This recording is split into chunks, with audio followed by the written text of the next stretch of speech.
పార్వతీపురం మన్యం జిల్లా పార్వతీపురం మండలం హెచ్ కారాళ వలస పెదబొండపల్లి గ్రామ రెవెన్యూలో గల వెలుగుల మెట్ట కొండను వెంకటసాయి గ్రానైట్ కంపెనీ వారికి పర్మిషన్ ఇవ్వడం కోసం ప్రజాభిప్రాయ సేకరణ నిర్వహించారు.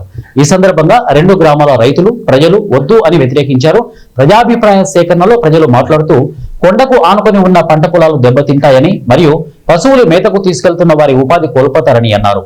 ఈ కార్యక్రమంలో అధికారులు, గ్రామస్తులు, స్వచ్ఛంద సంస్థ నాయకులు తదితరులు పాల్గొన్నారు. ఇకపోతే ఏదైనా చేసేటప్పుడు ఎన్జిఓస్ అంటున్నారు. ఇప్పుడు మేడం గారు కంటిన్యూ వింటున్నాను నేను. ఎన్జిఓస్ మా ఊర్లో ఎన్జిఓస్ ఉంటే వాళ్ళ మాట వినండి. అంతేగాని ఎక్కడి నుంచో వచ్చిన ఎన్జిఓస్ అని చెప్పి ఇక్కడ ఓకే అంటే ఆ రికార్డ్ చూసి అక్కడ ఆఫీసులు పంపించి అది నిజమని చెప్పినట్టు ఓకే చేస్తే మేము ఒప్పుకోము. మా ఊర్లో ఎన్జిఓస్ ఎవరన్నా రమ్మనండి, మేము ఒప్పుకుంటాం. అంతేగాని సంబంధం లేని ఎన్జిఓస్ చెప్తే ఒప్పుకునే ప్రసక్తి లేదు. ఇక అసలు పాయింట్కి వస్తున్నాను. మేడం గారు ఆగండి. అసలు ముఖ్యమైన పాయింట్ ఏంటంటే మాకు ఆ కొండలో ఉన్న ఇందాకలా మా ఆడపడుచు చెప్పినట్టు ఇక్కడ మా కుల వృత్తులు, గొర్రెలు, మేకలు, పశువులు ఉంటాయి.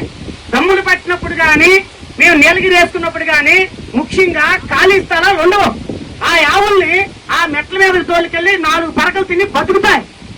ఒక్కల బతుకు కోసం 100 మంది కుటుంబాలు కడుపు కొట్టి వాళ్ళ జీవనోపాధిని తీయవలసిన హక్కు, జీవనోపాధి హక్కు ఏ పర్యావరణం కానీ గ్రానైట్ లో మైన్సింగ్ వారికి కానీ ఎటువంటి గవర్నమెంట్ కానీ హక్కు లేదు. నాయకుడైనా 5 సంవత్సరాలకు ఒకసారి మారుతారు. కానీ ఇక్కడ మా క్వారీ కొన్ని లక్షల వేల సంవత్సరాల నుంచి వచ్చింది. మా తాతల నుంచి అనుభవించింది. మధ్యన మీరెవరు? అసలు ప్రజాసేకరణ చేయించే హక్కు మీకు అసలు ఎవరు ఇచ్చారు? ఎందుకు ఇవ్వాలి? మీరు అసలు ఎందుకు ఇక్కడికి రావాలి?